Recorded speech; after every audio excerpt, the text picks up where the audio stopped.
বাংলাদেশ জামায়াতে ইসলামী নেতৃত্বে আসছে বড় পরিবর্তন।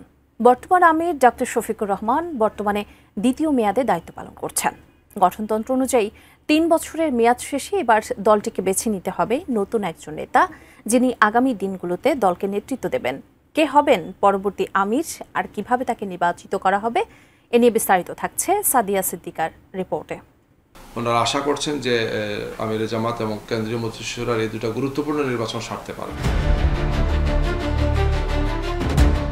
গেল বছর জুলাইয়ের গণঅভ্যুত্থানে বাংলাদেশ থেকে পালিয়ে ভারতে চলে যান বাংলাদেশের সাবেক প্রধানমন্ত্রী শেখ হাসিনা। তার এই দেশ ত্যাগের পর দেশে বড় ধরনের রাজনৈতিক পরিবর্তন আসে। দীর্ঘ ১৫ বছরের আওয়ামী শাসনে অনেকটাই রোশানলে পড়ে গিয়েছিল বাংলাদেশ জামায়াত ইসলামী।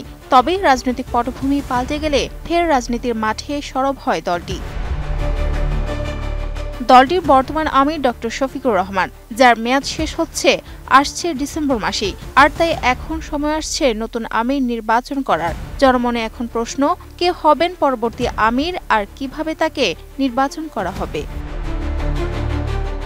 দলের গঠনতন্ত্র অনুযায়ী কেন্দ্রীয় সংগঠনগুলোর মেয়াদ ৩ বছর। সেই মেয়াদ শেষ হওয়ার আগেই নির্বাচন সম্পন্ন করতে হয়। তাই চলতি বছর অক্টোবরের মাঝামাঝি থেকে নভেম্বরের মাঝামাঝি সময়কে কেন্দ্র করে এগুচ্ছে দলের অভ্যন্তরীণ প্রস্তুতি। রোজকার সাধারণ খাবার এখন হবে অসাধারণ। প্রাণ স্বাদের মশলা, স্বাদ বাড়ায়, ঘ্রাণ ছড়ায়। জামায়াতের সহকারী সেক্রেটারি জেনারেল এহসানুল মাহবুব জুবায়ের জানান, দলের ৫ সদস্য বিশিষ্ট নির্বাচন কমিশন ইতিমধ্যে কাজ শুরু করেছে।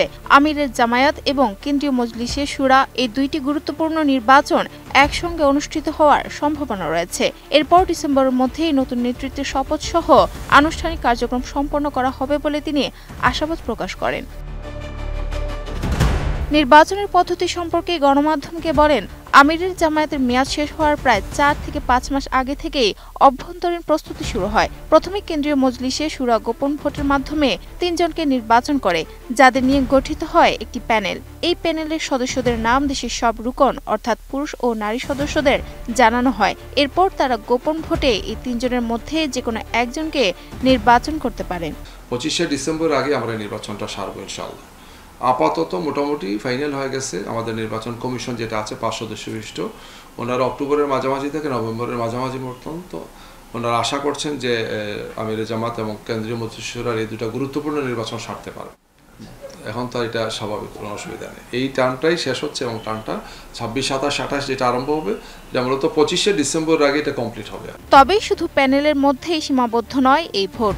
এহসানুল মাহবুব জানান, রুকনরা চাইলে প্যানেলের বাইরে কাউকেও ভোট দিতে পারেন। অর্থাৎ একজন রুকন নিজের বিবেচনায় দলের যে কোনো যোগ্য ব্যক্তিকে আমির হিসেবে বেছে নিতে পারেন। যিনি সর্বোচ্চ ভোট পান তিনিই হন পরবর্তী আমির। তবে নতুন আমির হিসেবে কে দায়িত্বে আসবেন তা নিয়ে দলে এখনও আনুষ্ঠানিকভাবে কোনো ঘোষণা দেওয়া হয়নি। মজলিসে শুরার ভোটে নির্বাচিত প্যানেলের ৩ জন সদস্য কে তা কেবল রুকনদেরই জানানো হবে এবং তা সম্পূর্ণভাবে গোপন রাখা হবে। আর গণতন্ত্র অনুযায়ী এটাই দলটির নিয়ম। Sadia Siddiqua, ATN news.